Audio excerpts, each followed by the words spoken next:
الحمد للہ رب العالمین والعاقبۃ للمتقین والصلاة والسلام علی اجمعین اما بعد فاعوذ باللہ من الشیطان الرجیم بسم اللہ الرحمن الرحیم یا ایہا الذین آمنوا اتقوا اللہ وکونوا مع الصادقین صدق اللہ العظیم وصدق رسولہ النبی الکریم ونحن ولا ذلك لمن الشاہدین والشاکرین والحمد للہ رب العالمین۔ خواجہ ہند وہ ہے دربار اعلیٰ تیرا، خواجہ ہند وہ ہے دربار اعلیٰ تیرا، کبھی محروم نہیں مانگنے والا تیرا۔ ہے ذات تیری عجب بہرے کنارہ حقیقت پیارے، ہے ذات عجب تیری بہرے حقیقت پیارے، کسی تیراک نے نہ پایا کنارہ تیرا۔ اور غریب جائیں تو کہاں جائیں غریب نواز، غریب جائیں تو کہاں جائیں غریب نواز، جہاں پر ہوں گے غریب نواز وہیں پر جائیں غریب نواز۔ اور تیرے دربار کا ایک عجب منظر دیکھا، اور تیرے دربار کا ایک عجب منظر دیکھا کہ غریب آئے اور بن کر گئے غریب نواز، غریب آئے اور بن کر گئے غریب نواز۔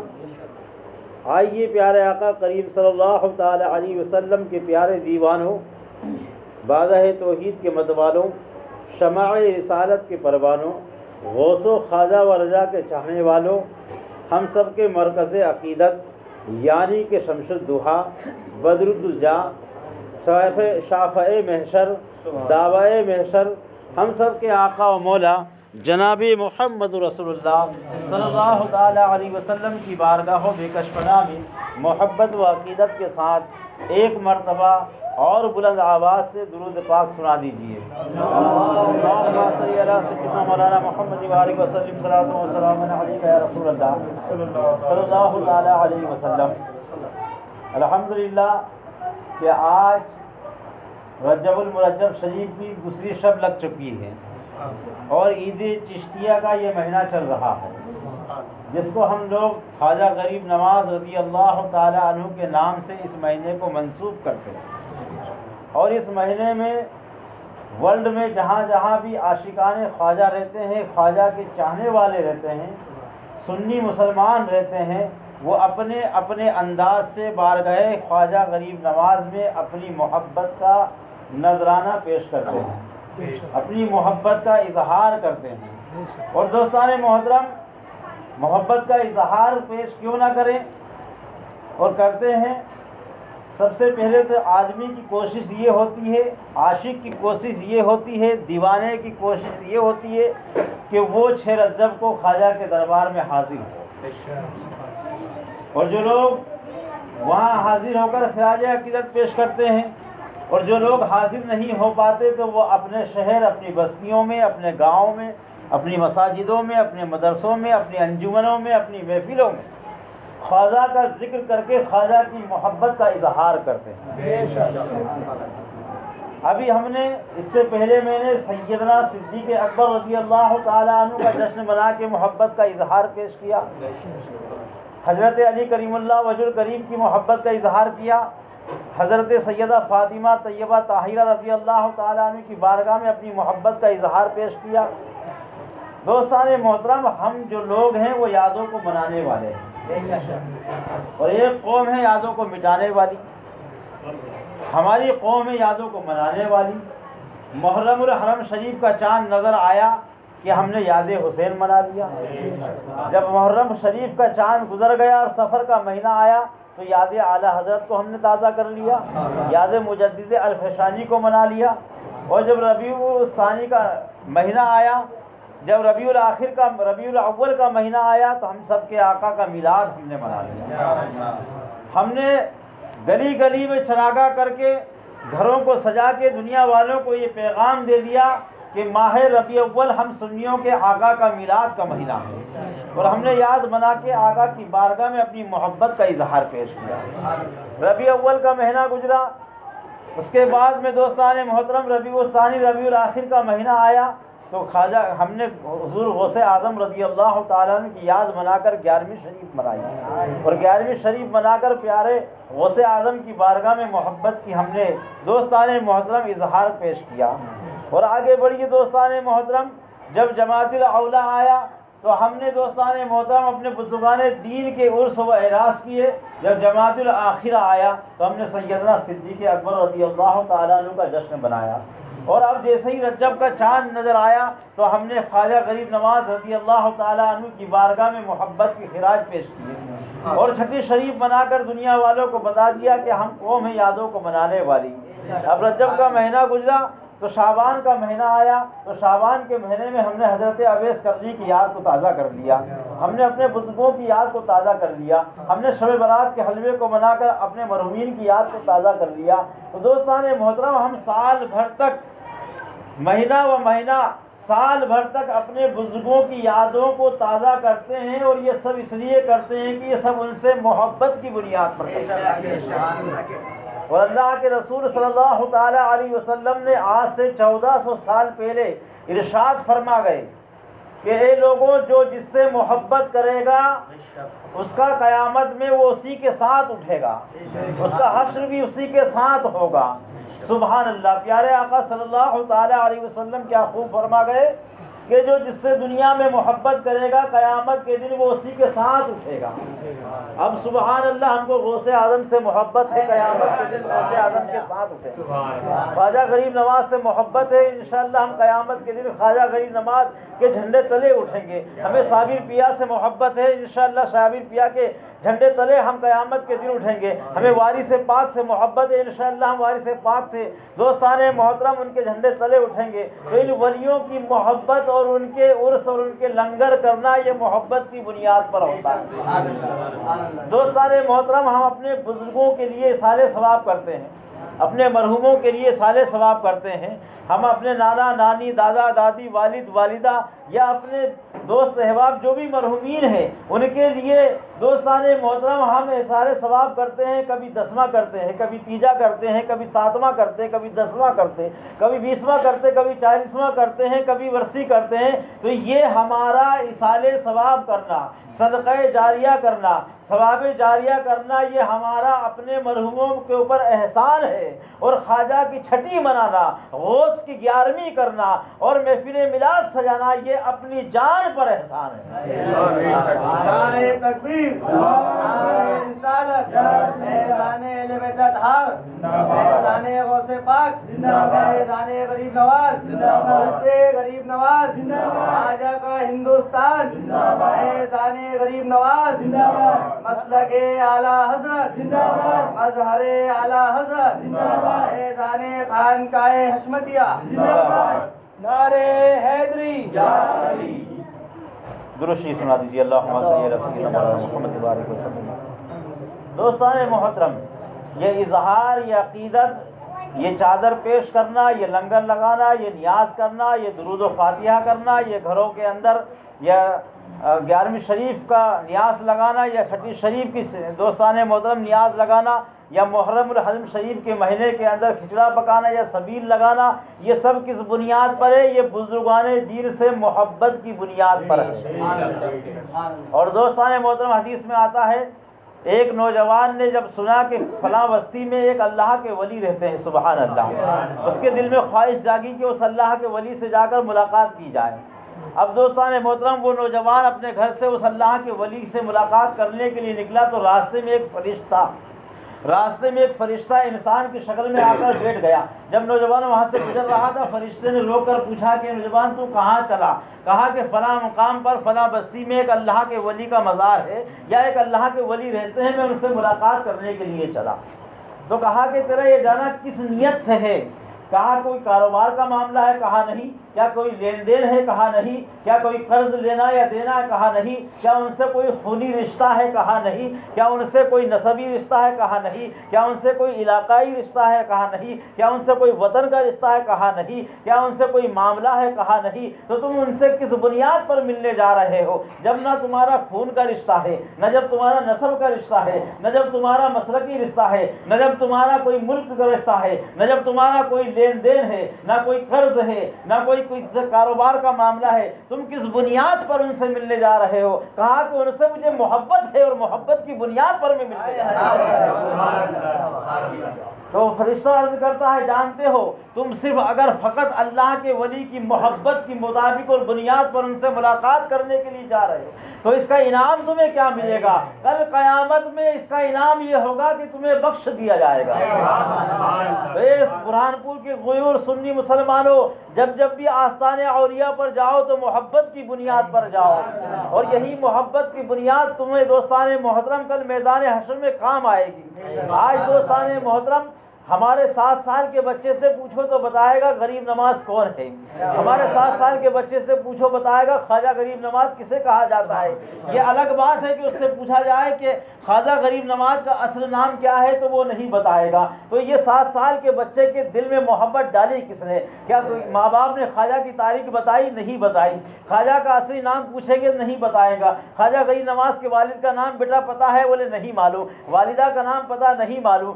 آپ کے پیر و مرشد کا نام پتہ نہیں معلوم. آپ کہاں پیدا ہوئے نہیں معلوم. یہ تاریخ بچے کو نہیں معلوم. مگر جیسے ہی یہ خواجہ کہا تو اس کے دل میں غریب نواز کی محبت جاگ جاتی ہے. وہ محبت کا انکار نہیں کرتا ہے. وہ اتحاد کا انکار تو کر سکتا ہے، وہ تاریخ اسے پتہ نہیں ہے، مگر محبت کا انکار وہ نہیں کرتا ہے. تو یہ محبت آج کروڑوں سنیوں کے دل میں خواجہ کی ڈالی گئی تو کس نے ڈالی؟ یہ محبت ڈالی ہے تو رب تبارک و تعالیٰ نے ڈالی ہے. اور ولیوں سے محبت ایمان کی دلیل ہے، کیونکہ یہ ایمان والوں کے دل میں ہی ولیوں کی محبت ہوگی. جس کے دل میں ایمان ہوگا اس کے دل ہی میں ولیوں کی محبت ہوگی. جس کے دل میں ایمان نہیں ہوگا اس کے دل میں ولیوں کی محبت نہیں ہوگی. اور اللہ کے رسول صلی اللہ تعالی علیہ وسلم ارشاد فرماتے ہیں اے لوگو تم محبت کرو کسی سے تو صرف اللہ کی رضا کے خاطر کرو، اور اگر کسی سے دشمنی کرو تو اللہ کی رضا کے خاطر کرو. اگر محبت ہو تو اللہ کی محبت کی بنیاد پر کسی سے محبت ہو، اگر دشمنی ہو تو اللہ کی محبت کی بنیاد پر کسی سے دشمنی ہو.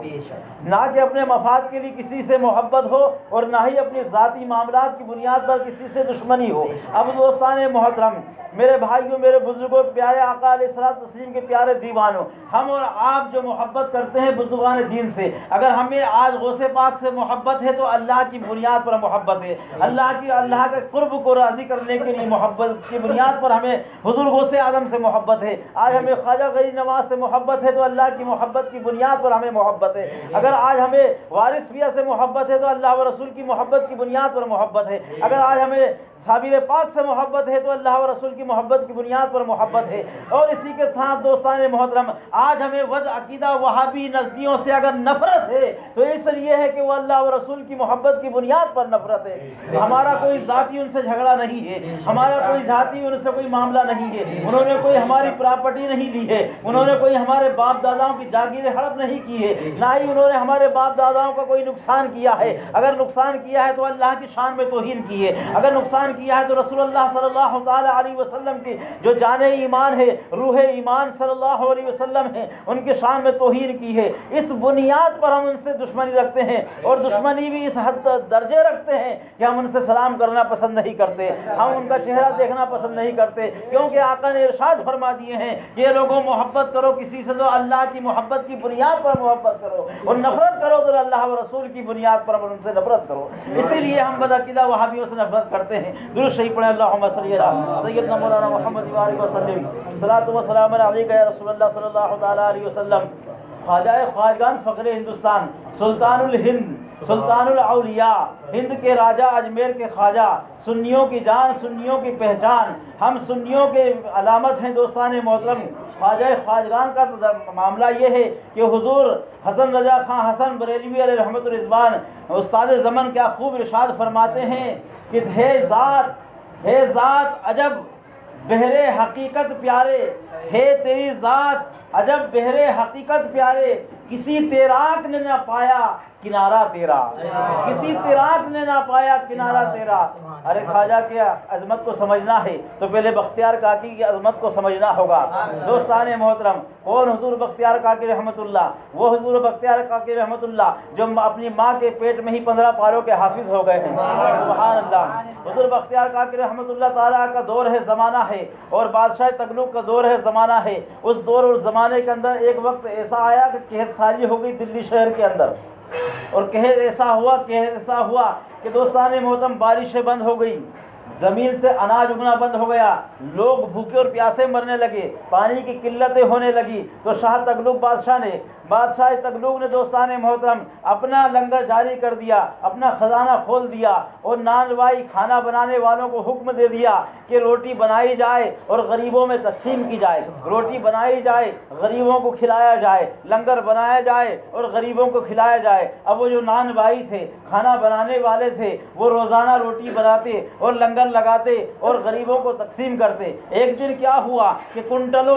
آٹا گوندا گیا، کنٹلوں سے آٹا گوندنے کے بعد عجیب اتفاق ہوا کہ جو روٹی بھی تندور کے اندر ڈالی جاتی اور نکالی جاتی وہ ایک دم جلی ہوئی نکلتی، جو روٹی ڈالی جاتی نکالی جاتی وہ جلی ہوئی نکلتی۔ جب تمام روٹیاں بن کر سک کر تیار ہو گئی، تیار تو ہو گئی مگر تمام روٹی جلی ہوئی تھی۔ ادھر اب جو نانوائی تھے ان کے چہرے پر پسینہ تھا، کپ کپی تھی، چہرے کی ہوائیں اڑی تھی کہ اگر شاہ تغلق کو پتہ چل گیا کہ آج کے کھانے کی روٹیاں جل چکی ہیں اور کھانے کے قابل نہیں رہ چکی ہیں، ناقص ہو چکی ہیں، تو آج ہمیں کہیں موت کا فرمان نہ مل جائے، کوئی سزا مقرر نہ ہو جائے۔ اسی طرح وہ کش و بیش کے عالم میں تھے کہ اتنے میں حضرت بختیار کاکی رحمت اللہ کا گزر ہوا۔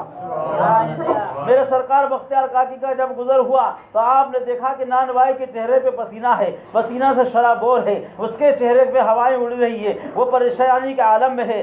آپ نے پوچھا اے نانوائی پریشان کیوں ہوتے ہو، ہوائیں کیوں اڑ رہی ہے، معاملہ کیا ہے؟ کہا کہ سرکار معاملہ یہ ہے کہ آج جو روٹیاں بنائی گئی، تندور میں ڈالی گئی اور جب نکالی گئی تو تمام کی تمام روٹی جلی ہوئی ہے۔ اب ڈر اس بات کا ہے کہ یا تو ان روٹی کو بادشاہ تغلق سے یا اس کے وزیر کی نظر سے چھپا کر غریبوں تک پہنچا دیا جائے، یا کسی طرح سے یہ معاملہ یا راستہ ایسا ہے کہ یہ معاملہ بادشاہ تغلق تک نہ پہنچ پائے اور روٹیاں بھی تقسیم ہو جائے اور خبر بھی نہ پہنچے کہ آج کی روٹی جلی ہوئی تھی۔ تو حضور بختیار کاکی رحمت اللہ نے کہا کہ جتنی بھی جلیاں روٹی ہیں، کہا کہ حضور سبھی روٹی جلی ہوئی ہے، کہا سب کو سامنے لا کر ڈھیر لگا دو، سب کو سامنے لا کر ڈھیر لگا دیا گیا۔ اب سرکار نے کہا کہ تندور کو روشن کرو اور تندور کو جلاؤ اور خوب دہکاؤ۔ جب تندور دہکا دیا گیا اور تندور کے شعلے جب دوستان محترم اوپر اٹھنے لگے اور تندور خوب گرم ہو گیا، اب میرے خواجہ بختیار کاکی نے پڑھا، روٹی کو اٹھایا اور پڑھا بسم اللہ الرحمن الرحیم، اور بسم اللہ الرحمن الرحیم پڑھ کر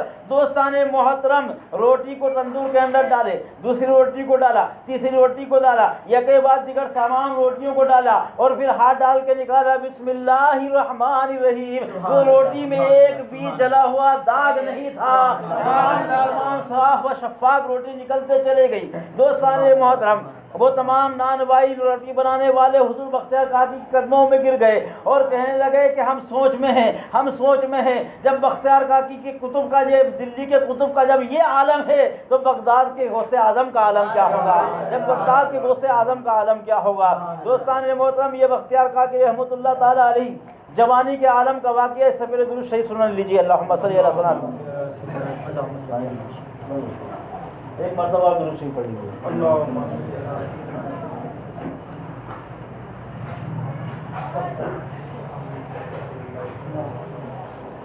صلی اللہ علیہ حبیب محمد وآلہ وسلم، صلاۃ و سلام علیک یا رسول اللہ صلی اللہ تعالی علیہ وسلم۔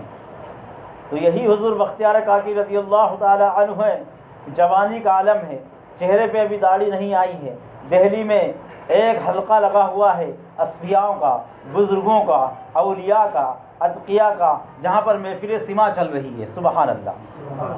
اب حضور بختیار کاکی کے دل میں آیا کہ میں بھی جاؤں، محفل سما میں شریک ہوں اور عربی کے اشعار سنے جائیں گے، فارسی کے اشعار سنے جائیں گے۔ محفل سما سننے سے دل کو سکون ملتا ہے، محفل سما سننے سے دل کو قرار ملتا ہے، ایمان کو تازگی ملتی ہے، روح کو ضلع ملتی ہے۔ اب دوستان محترم جب بختیار کاکی اس حجرے میں داخل ہونے لگے تو گیٹ پہ جو دربان کھڑا تھا اس نے روک دیا کہ آپ اندر نہیں جا سکتے۔ بختیار کاکی نے کہا میں اندر کیوں نہیں جا سکتا؟ کہا کہ آپ کے چہرے پر داڑھی نہیں ہے اور بغیر داڑھی والا اندر محفل سما میں شریک شریک نہیں ہو سکتا۔ یہاں سے ایک مسئلہ معلوم ہوا کہ محفل سما کون سی جائز ہے اور محفل سما میں کون سے قوال جائز ہیں۔ دوستان محترم، محفل سما وہ جائز ہے جس میں شریعت کا خیال رکھا جائے، محفل سما وہ جائز ہے کہ جس میں کوئی بھی آمرد نہ ہو، یعنی کہ کوئی بھی بغیر داڑھی والا نہ ہو، سب باشرع ہوں اور سب نمازی ہوں، 5 وقت کے نمازی ہوں، جس کی نماز قضا نہ ہو، اور جو قوال ہو وہ بھی باشرع ہو، جو قوال ہو وہ بھی عربی جانتا ہو،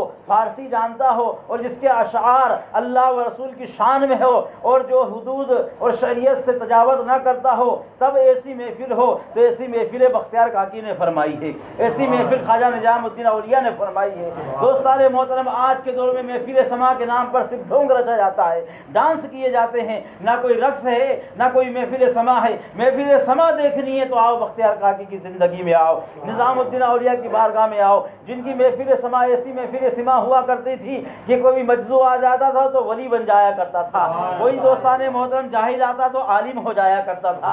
ایسی محفل سما ہوا کرتی تھی جن کو اللہ کے دیدار کرا دیے جاتے تھے، ایسی محفل سما ہوا کرتی تھی۔ بختیار کاکی کو روک دیا گیا کہ ابھی تم نوجوان ہو، ابھی تمہارے چہرے پر داڑھی نہیں ہے اور بغیر داڑھی والے کو اندر جانے کا حکم نہیں ہے۔ کہا کہ یہی شرط ہے، کہا یہی شرط ہے، تو کہا دربان دیکھ۔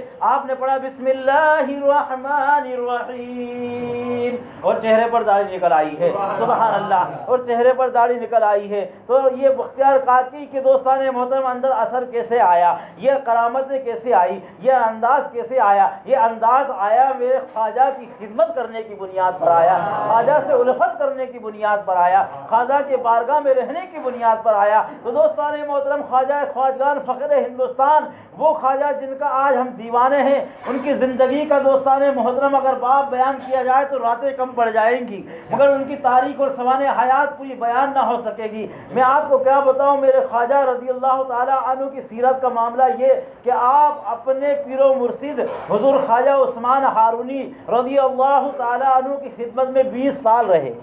کتنے سال؟ 20 سال رہے، اور 20 سال میں خدمتیں کیا کی؟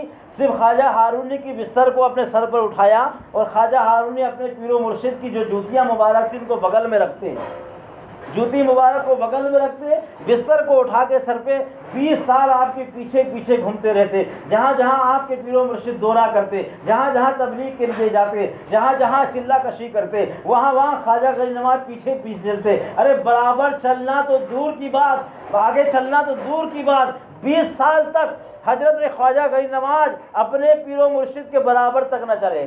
یہ تھا ادب، یہ تھا احترام، یہ تھی تعظیم۔ میرے دوستو، جب سردیوں کا موسم آتا تو خواجہ غریب نواز اپنے سر پر انگیٹھی لے کر چلتے، یعنی سگڑی لے کر چلتے۔ جب اپنے پیر و مرشد کو وضو کی ضرورت ہوتی فوراً سگڑی کو اتارتے، آگ لگاتے، پانی گرم کرتے۔ 20 سال تک سردیوں کے موسم میں کبھی بھی اپنے پیر و مرشد کو ٹھنڈے پانی سے وضو نہیں بنانے دیا۔ دوستان محترم، ایسی خدمتیں ہیں، اور آج ہم اور آپ ہیں کہ اپنے بڑے والدین کو بھولے بیٹھے ہوئے ہیں، وہی خواجہ کے چاہنے والے ہیں۔ دوستان محترم، ہمارے والدین ہمارے لیے نعمت ہیں، ہمارے والدین ہمارے لیے اللہ کی بہت بڑی نعمت ہیں۔ آج جب ہم اپنے والدین کی خدمت نہیں کر رہے ہیں تو اپنے پیر و مرشد کی خدمت کہاں سے کر پائیں گے؟ ارے خوش نصیب ہے وہ لوگ جو اپنے پیر و مرشد کی جوتیاں اٹھا لیتے ہیں، اور خوش نصیب ہے وہ لوگ جو اپنے والدین کی خدمت کر رہے ہیں۔ میرے نوجوانوں، والدین کو غنیمت جانو۔ اللہ کے رسول صلی اللہ تعالی علیہ وسلم نے ماہ رمضان المبارک پر جب ممبر پر تشریف لے کر آئے تو 3 سیڑھیاں چڑھی، اور 3 سیڑھی چڑھنے پر آمین کہا۔ کوئی توجہ ہے یا بند کر دوں؟ سلام پڑھ لے جائے، چلنے دے کہ سلام پڑھ لے جائے۔ تو پیارے آقا صلی اللہ تعالی علیہ وسلم ماہ رمضان میں ممبر شریف پر خطبہ دینے کے لیے جب چڑھے تو ہر پیڑھی پر آمین کہتے ہوئے چڑھے۔ جب وضاحت پوچھی صحابہ نے کہ یا رسول اللہ آج یہ کیا معاملہ رہا کہ ہر سیڑھی پر قدم رکھا تو آمین کہا، تو کہا کہ اس میں ایک وجہ یہ بھی بتائی پیارے آقا صلی اللہ تعالی علیہ وسلم نے کہ ہلاک ہو وہ شخص کہ جس نے اپنے بوڑھے ماں باپ کو پایا اور ان کی خدمت کر کے جنت نہ حاصل کر سکا۔ ہلاک ہو وہ نوجوان جس نے اپنی ماں یا باپ میں سے کسی ایک کو پایا اور دوستان محترم اس نے جنت کو نہ پایا تو وہ ہلاک ہے۔ تو دوستان محترم، ماں کو غنیمت جانو، والدین کو غنیمت جانو۔ اگر سردی کی رات میں وہ تم سے پانی مانگے تو پانی لوٹ کر دے دیا کرو، کیونکہ دوستان محترم تم حج بیت اللہ لاکھوں روپے خرچ کر کے حج کرنے جاتے ہو، وہاں تم اپنی جنت تلاش کر رہے ہوئے ہو، جنت تو تیرے گھر میں موجود ہے، جنت تو تیرے گھر میں موجود ہے، اگر اس کو تو راضی کر لے تو اللہ و رسول تجھ سے راضی ہو جائیں گے، اگر والدین تجھ سے راضی نہیں تو کوئی بھی تجھ سے راضی نہیں۔ حضرت علی کریم اللہ وجہ الکریم کا دور ہے کہ حضرت علی کریم اللہ وجہ الکریم کیا دیکھتے ہیں کہ آپ جب کعبے کا طواف کرنے پہنچے تو ایک نوجوان کو دیکھا کہ جو دونوں پاؤں سے اپائز ہے اور ہاتھوں سے بھی اپائز ہے، وہ لڑک کر وہ کعبے کا طواف کر رہا ہے اور رو رو کر کہہ رہا ہے اللہ مجھے معاف فرما دے، اللہ تو مجھ سے راضی ہو جا، اللہ میرے گناہوں کو معاف کر دے، اللہ تو مجھ سے راضی ہو جا۔ میرے دوستان محترم، حضرت علی نے جب اس کی گریہ وزاری سنی، جب اس کا رونا سنا، جب اس کی آہو فغا سنی تو آپ نے کچھ ساتھیوں سے کہا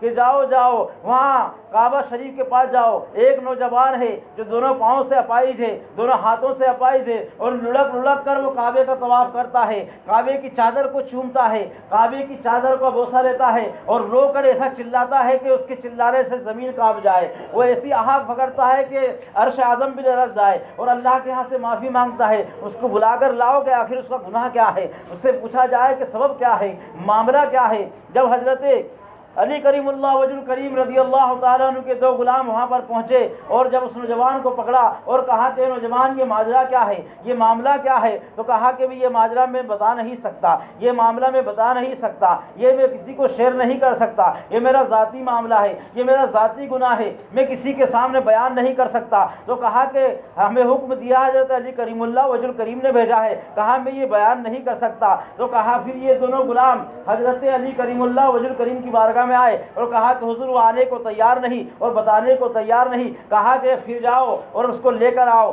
دوستان محترم جب گئے پھر حضرت علی کا جب نام لیا گیا تو کہا کہ میں کیسے چل سکتا ہوں، میں تو لڑک کے یہاں کعبہ میں بڑی مشکل سے آیا ہوں، میرے نہ ہاتھ ہے نہ دونوں پاؤں صحیح سالم ہے، میں اپاہج ہوں، میں لنگڑا لولا ہوں، میں کس انداز میں چل سکتا ہوں۔ تو غلاموں نے کہا کہ ہم تیری مدد کرتے ہیں۔ ایک غلام نے اس کو اٹھایا، اپنے کاندھوں پر لاد لیا اور لے کر حضرت علی کریم اللہ وجہ الکریم کی بارگاہ میں حاضر ہو گئے، اور جب حضرت علی کریم اللہ وجہ الکریم کی بارگاہ میں اس کو رکھ دیا، حضرت علی نے پوچھا کہ نوجوان میں تجھے دیکھتا ہوں کہ رات کو شب میں 12 کے بعد میں تو کعبے کا گلاف پکڑ کر آہو زاری کر کر روتا ہے، گڑگڑاتا ہے اور اللہ سے معافی مانگتا ہے، تو انہوں نے ایسا کیا گناہ کر دیا ہے کہ آج میں نے تجھے قریب 1 مہینے سے دیکھ رہا ہوں کہ اللہ کے یہاں سے معافی نہیں ملتی ہے، ایسا گناہ کیا ہو گیا ہے تجھ سے، ایسا معاملہ کیا ہو گیا ہے تجھ سے؟ تو کہا کہ میں کسی کو بتا نہیں سکتا، یہ معاملہ میں شیئر نہیں کر سکتا، علی مجھے معاف کیجئے، یہ میرا ذاتی معاملہ ہے، یہ میرا خدا جانتا ہے اور یہ میں جانتا ہوں۔ حضرت علی نے کہا کہ اگر ہو سکتا ہے کہ مجھے بتانے سے معاملے کا مسئلے کا حل نکل آئے، کوئی اس کی تدبیر نکل آئے، ہو سکتا ہے کیونکہ تو جانتا نہیں کس کے دربار میں آیا ہے، تو اس کے دربار میں آیا ہے جس کے بارے میں نبی نے کہا ہے کہ لوگوں سن لو، اگر تمہارا نبی علم کا شہر ہے تو اس شہر کا دروازہ علی ہے، علی وہ ذات ہے کہ جس کی بارگاہ میں کوئی مسئلہ لے کر آؤ، ہر مسئلے کا حل علی کی ذات ہے۔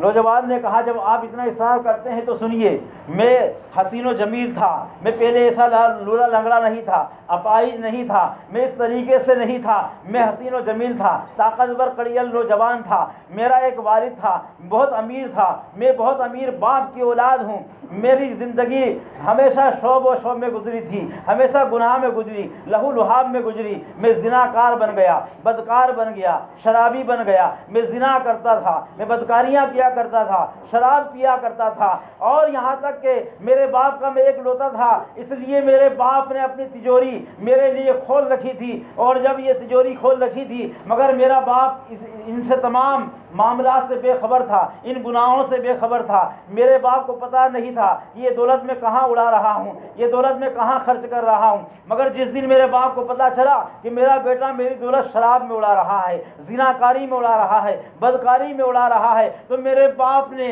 تجوری کا تالا لگا دیا اور مجھ پر تجوری بند کر دی اور مجھ کو کوئی خرچ دینے سے انکار کر دیا۔ اب میں اس سے مانگتا رہا، وہ انکار کرتا رہا، میں تجوری کی چابی مانگتا رہا، وہ انکار کرتا رہا۔ میرے نوجوان نوجوان مجھے بہکاتے رہے، میرے ساتھی مجھے بہکاتے رہے، میرے دوست مجھے بہکاتے رہے، شراب کی طرف بلاتے رہے، زنا کی طرف بلاتے رہے اور اکساتے رہے، باپ کے خلاف بھڑکاتے رہے۔ ایک دن میں نے شراب پی لیا، شراب کے نشے میں بھڑک گیا اور بھڑکنے کے بعد اپنے والد سے کہا کہ تجوری کی چابیاں میرے ہاتھ میں دے دے، تجوری کی چابیاں میرے ہاتھ میں دے دے۔ جب میرے والد نے تجوری کی چابیاں ہاتھ میں نہ دی تو شراب کے عالم میں، غصے کے عالم میں میرا ہاتھ میرے باپ کے اوپر اٹھ گیا اور میں نے اپنے باپ کو ایک جھاپڑ رشید کر دیا۔ اس دن کا دن تھا کہ میرے باپ کی آنکھوں سے آنسو نکل آئے اور میرے باپ کی آنکھوں سے آنسو نکلنے کے بعد میرے باپ نے ایک گٹھری میں کپڑے باندھے اور تجوری کی چابی مجھ کو دی اور میرے باپ نے گھر کو خیر بات کر چھوڑ کر چلا گیا۔ اور جانے کے بعد میں پھر یہ ہوا کہ دھیرے دھیرے دولت ختم ہونے لگی، پھر یہ ہوا کہ میرے ساتھی میرے ساتھ چھوڑنے لگے، پھر یہ ہوا کہ میرا پہلے ایک ہاتھ اپائج ہوا، پھر یہ ہوا کہ دوسرا ہاتھ اپائج ہوا، پھر پاؤں اپائج ہوا، پھر میرا دوسرا پاؤں اپائج ہوا۔ اب میں نہ چل سکتا تھا نہ پکڑ سکتا تھا، اب میں لڑک سکتا تھا، میں اب سانپ کی طرح رینگنے لگا، میں اب بچھو کی طرح رینگنے لگا، اب میں جانوروں کی طرح رینگ کے چلنے لگا۔ پھر میرے باپ کو ایک دن خبر لگی، میرا باپ مجھ سے ملنے کے لیے آیا۔ میرے باپ نے جب میری حالت یہ دیکھی تو میرے باپ کی آنکھوں میں آنسو آ گئے اور مجھ کو اس نے اٹھا کر سینے سے لگا لیا اور کہا کہ میرے بیٹے یہ بات حق ہے کہ میرے حق سے، میرے منہ سے تیرے حق میں بد دعا نکلی ہے، بے شک میں نے تیرے حق میں بد دعا کی ہے اور یہ اس بد دعا کا اثر ہے اے میرے بیٹے، مگر میں اب تجھ سے راضی ہو گیا ہوں، جا۔ مگر بیٹے میں نے یہ بد دعا یہاں وہاں نہ کی، میں نے یہ بد دعا مسجد میں جا کر نہیں کی، میں نے یہ بد دعا کوئی ملا کے سامنے جا کر نہیں کی، بلکہ میں نے یہ بد دعا کعبے کا گلاف پکڑ کر کی تھی کہ مولا جس نوجوان نے اپنے کڑیل نوجوان میرے بیٹے نے جس جوانی کے جوش سے مجھے مارا ہے اسے اپاہج بنا دینا۔ اے بیٹا اب میں تجھ سے راضی تو ہو گیا ہوں، مگر یہ دعا وہی کٹے گی، اس بد دعا کا اثر وہی ختم ہوگا کہ تو کعبۃ المعظمہ چل، میں بھی تیرے حق میں دعا کروں گا اور تو بھی اللہ سے معافی مانگنا۔ اب دوستان محترم، اس باپ نے ایک سواری منگوائی اور اپنے بیٹے کو اس پہ لدوا دیا اور لادنے کے بعد میں لے کر چلا۔ اب لے کر چلنا تھا میرے دوستوں میرے بزرگوں کہ ابھی کعبۃ المعظمہ کچھ ہی فاصلے پر تھا کہ ایک مقام ایسا آیا کہ گھوڑے کا قدم اس گڈھے میں پھنسا، گھوڑا بچکا اور گھوڑا گرا۔ گھوڑے کے گرنے سے ایک طرف نوجوان گرا، ایک طرف اس کا باپ گرا۔ باپ جب گرا تو ایک پتھر سے اس کا سر ٹکرایا اور پھوٹ گیا، یعنی کہ اس کا باپ انتقال کر گیا۔ اللہ اکبر کبیرہ، اس کے بعد انتقال کر گیا۔ یہ نوجوان لڑکتے ہوئے جب پہنچا تو کیا دیکھا کہ والد انتقال کر گئے ہیں۔ اب یہ نوجوان دوستان محترم لڑکتے کعبۃ المعظمہ میں پہنچا، کہا علی بس میری زندگی کا یہی واقعہ ہے، کیا مجھے اللہ کی طرف سے معافی مل سکتی ہے؟ کیا مجھے اللہ معاف کر سکتا ہے؟ حضرت علی کریم اللہ وجہ کریم نے کہا سچ بتانا اور حق بتانا، تجھے قسم رب ذوالجلال کی، کیا تجھ سے تیرا باپ مرنے سے پہلے راضی ہو گیا تھا؟ کہا ہاں قسم مجھے رب ذوالجلال کی کہ مرنے سے پہلے میرا باپ مجھ سے راضی ہو گیا تھا اور میرے ساتھ توبہ کرنے اور میرے حق میں دعا کرنے کے لیے کعبۃ المعظمہ چلا آ رہا تھا، مگر راستے میں انتقال ہوا۔ بس کہا کہ رک جا۔ اب حضرت علی نے اپنے ہاتھوں کو بلند کر دیا ہے اور حضرت علی نے جب ہاتھوں کو بلند کیا دوستان محترم اور اس کے حق میں دعا کی کہ اے مولا کریم پاک پروردگار، تو کریموں کا کریم ہے، تو رب ذوالجلال والاکرام ہے، تو سب سے زیادہ رحیم ہے۔ اے مولا اس کا باپ اس سے راضی تھا، جب اس کا باپ راضی تھا تو بھی راضی ہو جا۔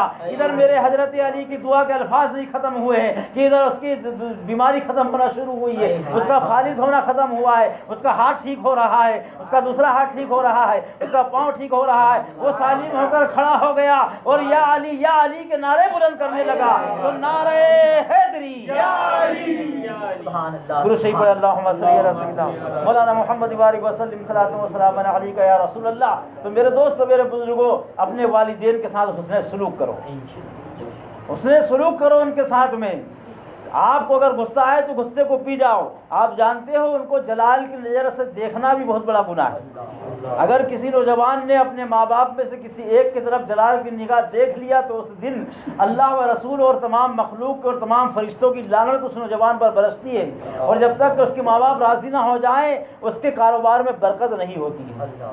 اور اگر تم نے اپنے والد یا والدہ کی طرف محبت کی نظر سے دیکھا تو اللہ کے رسول فرماتے ہیں اسے 100 حج بیت اللہ کا ثواب دیا جاتا ہے، اور 100 حج ایسے جو قبول کیے گئے ہوں۔ ایسے حج کرنے جاؤ 5 لاکھ روپے خرچ کر کے، اللہ ہی جانے قبول ہو یا نہ قبول ہو، مگر باپ کے چہرے کی طرف ایک مرتبہ محبت سے دیکھو تو 100 حج قبول، سچ حج منبرہ قبول حج کرنے کا ثواب تمہیں دیا جائے گا۔ ماں کی طرف دیکھو 100 حج بیت اللہ کا ثواب دیا جائے گا، اور ایسے حج بیت اللہ جو قبول کر لیے گئے ہوں۔ تو میرے دوست، میرے بزرگوں، یہ ہے والدین کی فضیلت اور عظمت۔ اگر ان پر بات کر دی جائے تو دوستان محترم راتیں ختم ہو جائیں گی، باتیں ختم نہ ہوگی۔ درود شریف پڑھیں، اللہم صلی علی سیدنا مولانا محمد وبارک وسلم، صلاۃ و سلام علیک یا رسول اللہ صلی اللہ تعالی علیہ وسلم۔ تو خواجہ ہند وہ ہے دربار اعلیٰ تیرا، کبھی محروم نہیں مانگنے والا تیرا۔ میرے دوست، میرے بزرگوں، اسلام 3 چیزوں سے پھیلا ہے، ایک تقریر سے، دوسرا شمشیر تحریر سے، اور تیسرا شمشیر سے۔ یہ 3 چیزوں کا اسلام کے اندر بہت رول ہے۔ ان 3 چیزوں نے اسلام کو پھیلانے میں بہت زیادہ رول ادا کیا ہے، ایک تقریر نے، ایک تحریر نے، اور ایک شمشیر نے۔ دوستان محترم، پیارے آقا صلی اللہ تعالی علیہ وسلم سے لے کر خواجہ خواجگان تک آپ تاریخ اٹھا کر دیکھیں گے تو کہیں تقریر کمال کر رہی ہے، تو کہیں شمشیر کمال کر رہی ہے، تو کہیں تحریر کمال کر رہی ہے۔ ہر زمانے میں ہر زمانے کا ہتھیار رہا ہے۔ میرے دوست، میرے بزرگوں، میرے آقا نے فرعون کی چوٹی سے تقریر فرمائی، وہ تقریر کے الفاظ سے کہ آج پورا عرب میرے دوستان محترم کفرستان سے پاک ہو گیا۔ میرے آقا کی ایک تقریر کا یہ معاملہ تھا، اور ایک تقریر کا یہ فیضان تھا، کمال تھا کہ آج دیکھو تو پورا عرب کفرستان سے پاک ہو گیا۔ اور جب بات آئی شمشیر کی تو میرے خالد بن ولید نے جب شمشیر اٹھائی ہے تو 22 ملکوں کو اسلام کی ریاست میں لا کر رکھ دیا ہے، 22 ملکوں کو اسلام کی ریاست میں لا کر رکھ دیا ہے۔ اور جب بات آئی ہے تقریر کی، وہاں رسول نے تقریر کی اور اجمیر میں آل رسول نے تقریر کی۔ دوستان محترم، جو کام محمود گوری کی شمشیر نہ کر سکی، جو کام محمود غزنوی کی شمشیر نہ کر سکی، وہ کام خواجہ کی تقریر نے کر دیا۔ نعرہ تکبیر، نعرہ رسالت، فیضان غریب نواز، خواجہ کا ہندوستان زندہ باد، غریب نواز زندہ باد، صوفیوں کا ہندوستان زندہ باد، نعرہ حیدری یا علی۔ تو جو کام محمود گوری اور محمود غزنوی کی شمشیر نہ کر سکی، وہ میرے خواجہ کی تقریر نے کر دیا کہ 90 لاکھ کافروں کو کلمہ پڑھا دیا۔ آخری بات، آج یہ فرقہ باطل فرقے والے، یہ چکرالوی، یہ اہل حدیث، یہ تبلیغی، یہ جماعتی، یہ وہابی، یہ نزدی، یہ سلفی، جو میاں مٹھو بنتے ہیں نا کہ تبلیغ ہم کر رہے ہیں، 35 ملکوں میں جماعت ہم لے جا رہے ہیں، دین ہم نے پھیلایا ہے، اسلام ہم نے پھیلا رہے ہیں، معاذ اللہ، یہ صرف میاں مٹھو بننے کی بات ہے۔ کوئی مائے کا لال نہیں کہہ سکتا کہ اسلام ہم نے پھیلایا ہے، مگر ہم چیلنج سے کہتے ہیں کہ یہ اسلام دیا ہے، یہ قرآن دیا ہے، یہ قرآن کا فیضان دیا ہے تو خواجہ کی ذات نے دیا ہے، یہ خواجہ کی ذات نے دیا ہے۔ میرے دوستوں، میرے بزرگوں، آپ جانتے ہیں کہ جب یہی عثمان ہارونی 20 سال کی خدمت کے بعد خواجہ کو حج بیت اللہ کرانے اپنے ساتھ لے گئے، اور خواجہ کو جب لے کر گئے اور کعبۃ المعظمہ میں سامنے کعبہ کے غلاف کو پکڑ کر کہا کہ مولا معین الدین کو میں نے تیرے حوالے کیا، تو کعبہ کے ایک کونے میں سے آواز آئی کہ تیرے معین کو ہم نے قبول کیا، تیرے معین کو ہم نے قبول کیا۔ میرے دوست، میرے بزرگوں، اب حج بیت اللہ کے بعد روضہ رسول کی حاضری پر پہنچے، میرے آقا کے مزار مقدس پر پہنچے اور کہا کہ حضور میں تحفہ لایا ہوں۔ ہارون رشید فرماتے ہیں، عثمان ہارون علیہ رحمۃ الرضوان فرماتے ہیں کہ حضور یہ فقیر اپنی زندگی کا کمایا ہوا سرمایہ لے کر آیا ہے جس کا نام معین الدین ہے، حضور اسے قبول فرما لیجئے۔ سرکار نے ایسا قبول فرمایا کہ عطائے رسول کر دیا، اپنی دوستان محترم ایسی قبولیت فرمائی کہ عطائے رسول عطا فرما دی۔ اور ہندوستان اللہ کو بھی پیارا ہے، رسول اللہ کو بھی پیارا ہے، غوث اعظم کو بھی پیارا ہے۔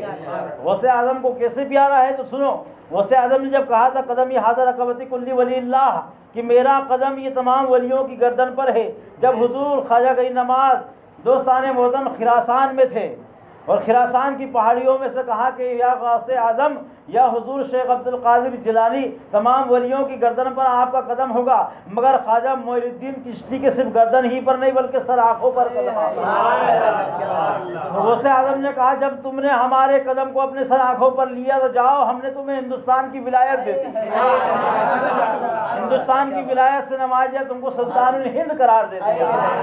دوستان محترم، یہ دیش اللہ کو بھی پیارا ہے، یہ دیش رسول اللہ کو بھی پیارا ہے، یہ دیش غوث اعظم کو بھی پیارا ہے۔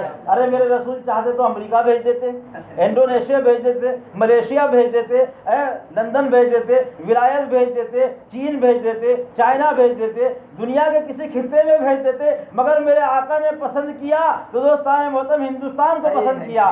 اللہ نے جب اپنا نائب بھیجا حضرت آدم کو بنا کر تو ہندوستان میں بھیجا، اور رسول اللہ نے جب اللہ نے اپنا نائب بنا کر بھیجا تو ہندوستان میں حضرت آدم کو بھیجا، اور رسول اللہ نے بھی اپنا نائب بنا کر بھیجا خواجہ کو تو ہندوستان میں بھیجا۔